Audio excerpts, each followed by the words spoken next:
Alright, for the people who are probably not gonna watch this whole video through, what I think about the movie, I thought it wasn't that bad. Alright, now let's get into this full review because I just watched Ghostbusters Frozen Empire Thursday. You might be wondering why this review is now. I've had no time to do it. I was gonna do it after I came out from the movie, got a massive migraine, and I just haven't had time since, but I have time right now to go and talk about this. So let's talk about it because I've had an interesting experience with watching this and then seen all the reaction online. So I want to give my thoughts on it. I got an interesting comment on my TikTok. I'll put it up right here.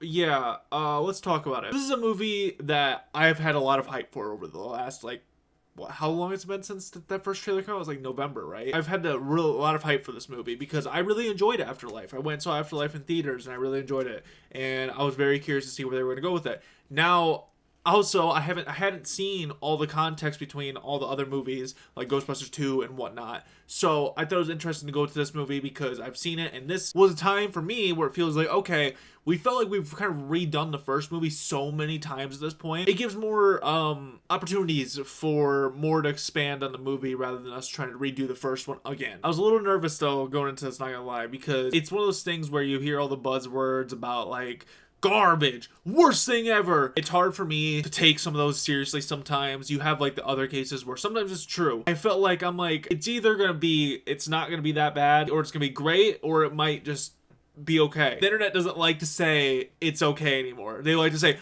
worst thing ever, greatest thing ever. It's how it's been for like the last couple of years. I don't know where that started, but it's the most annoying shit ever. Enough yapping, let's just get to the fucking point of this video. So let's talk about the positives. I did think this was a good addition to the franchise. I don't even know where I'd put this. It's not better than Afterlife, I'll say that. I think it's better than the remake and Ghostbusters 2. I think it's kind of in the middle.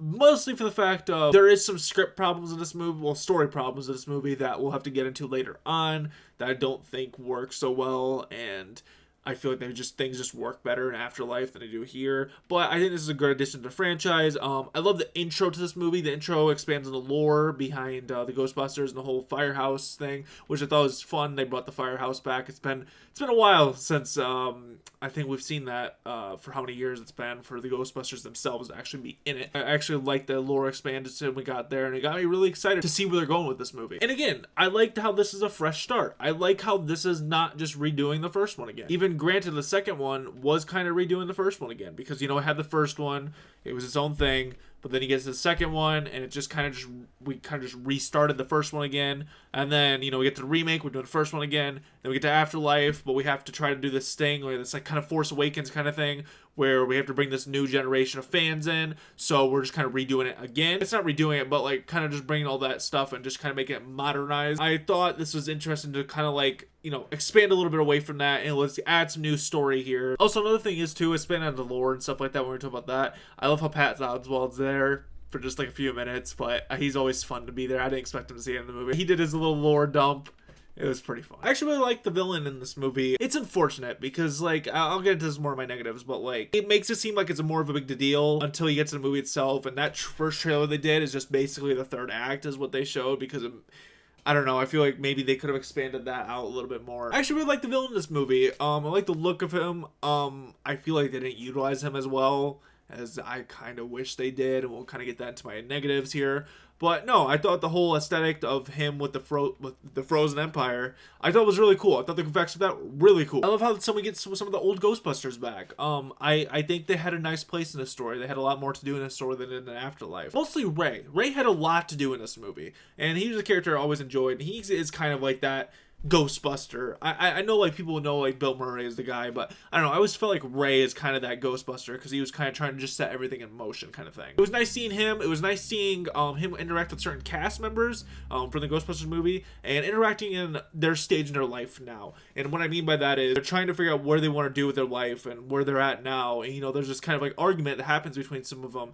And it's a very interesting conversation, and again, I wish there's certain things that were expanded more in this movie, but it was a nice little touch. I like seeing characters different stages in their life. It was just a nice moment. Oh, and Bill Murray being back. Bill Murray being Bill Murray shit. I mean, he had some of the good laughs in the part of the movie. He's in a little part of the movie.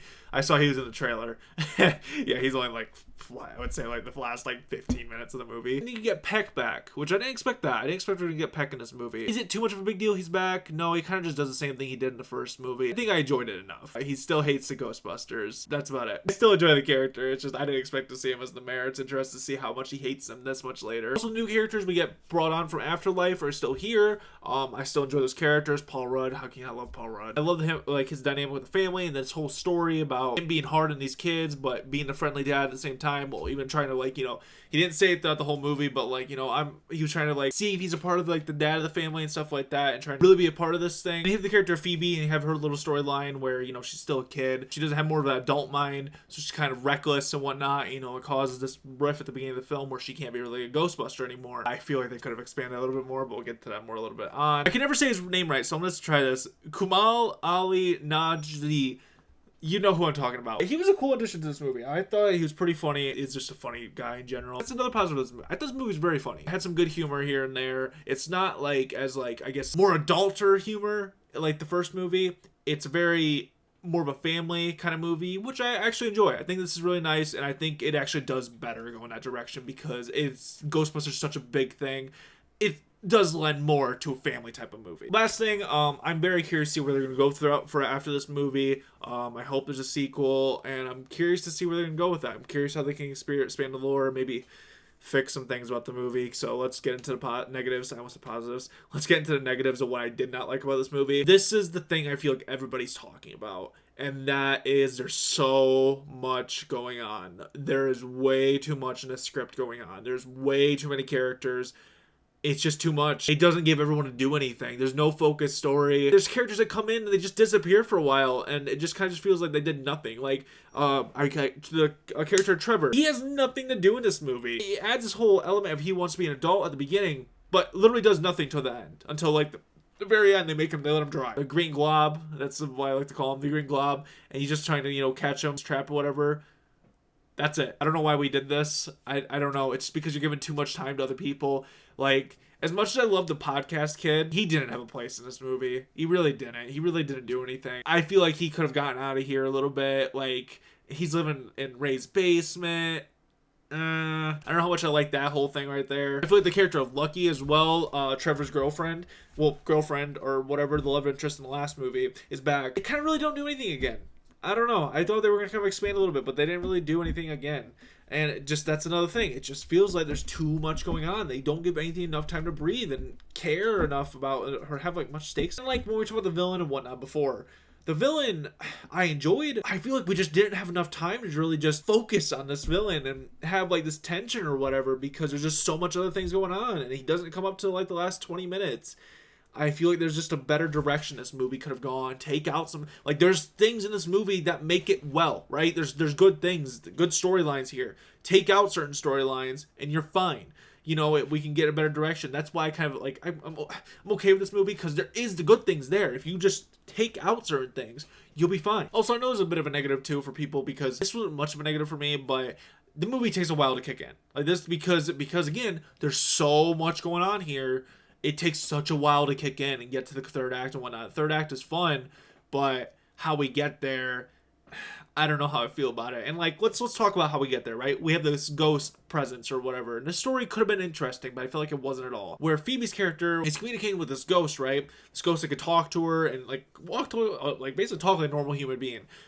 I feel like they could have expanded on that a little bit more, right? Because that could have been interesting. You know, it seems like Phoebe was talking about, like, you know, thinking about, like, you know, the dilemma of, like, how these ghosts are actually perceived and stuff like that, and how it works. But I don't know how that works in the lore and everything like that, why other ghosts are the way they are, but she's normal. I don't understand.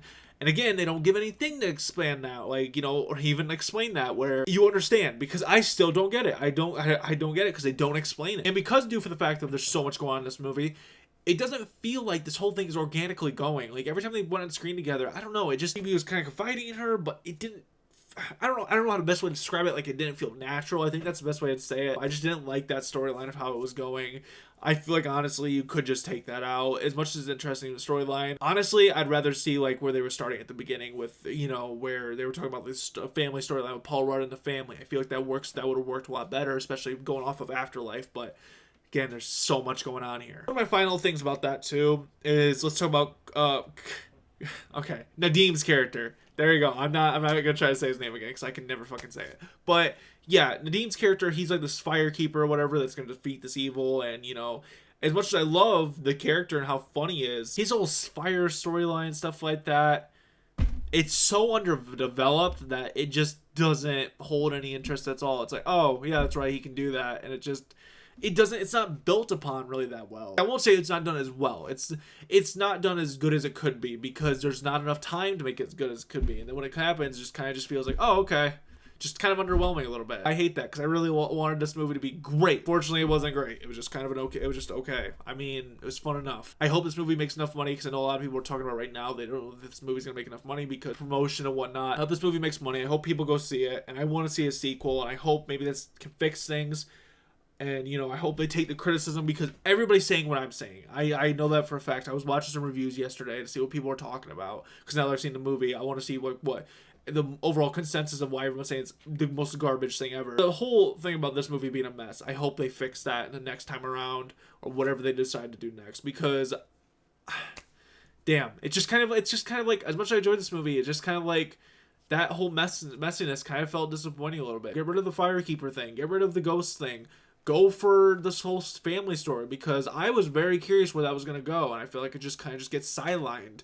And I feel like that's the story that works best for this universe. And you know, that whole ghost thing, the ghost dilemma, that could have worked in a movie in its own, honestly. There's too much going on. This is like, because this movie is, I have the cast here because I needed to like say the name, but this movie is like like 2 hours long, right? That's not enough time for how much they were trying to do here. I just hope they can like have a more focused movie next time. But that's about it. If you guys love the video, like, comment, subscribe. Peace!